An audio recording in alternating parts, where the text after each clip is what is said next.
Praise the lord. ప్రభువైన యేసుక్రీస్తు ఒక దినము కొండ ఎక్కి కూర్చున్నాడు. అంటే ఆయన తన పరిచర్య ప్రారంభించిన తొలి దినాలలో తనతో ఉన్నటువంటి అనేక మంది శిష్యులలో తనకు మాత్రమే ప్రత్యేకంగా కొంతమందిని ఏర్పరచుకోవాలని ఆయన కోరుకున్నాడు. అందుకే ఆయన కొండపైన తనకిష్టమైన వారిని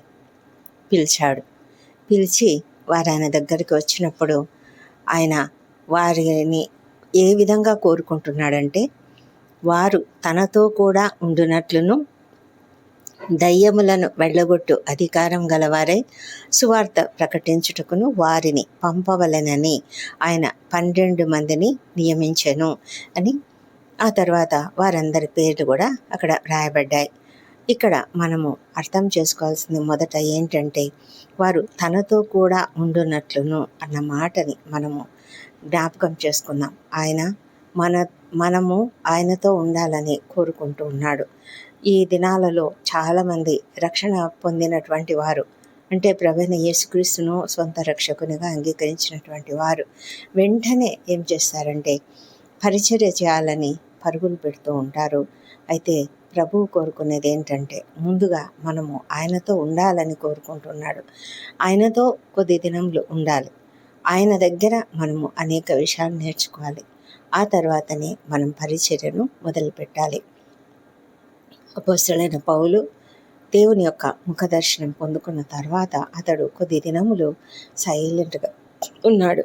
దేవుని వాక్యము ధ్యానిస్తూ, దేవునితో సమయం గడుపుతూ, ప్రార్థనలు చేస్తూ ఉన్నాడు.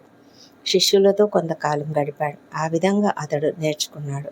ఆ తర్వాతనే అతడు పరిచర్య ప్రారంభించినట్లుగా మనం చూస్తాం. మనము ఎప్పుడు కూడా దేవునితో సమయం గడపడం అనేది ప్రాముఖ్యంగా ఉంచుకోవాలి. అనేక మంది ప్రవక్తలను మనం చూస్తాం.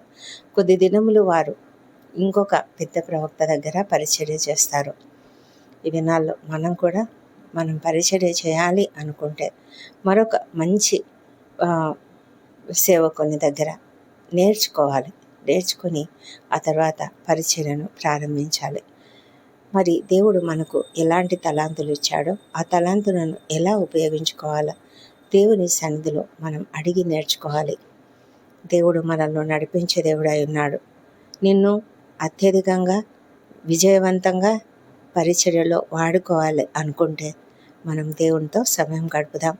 దేవుడు నీతో నాతో సమయం గడపాలని ఇష్టపడుతూ ఉన్నాడు. దేవునికి మహిమ కలుగును గాక. ఆమేన్.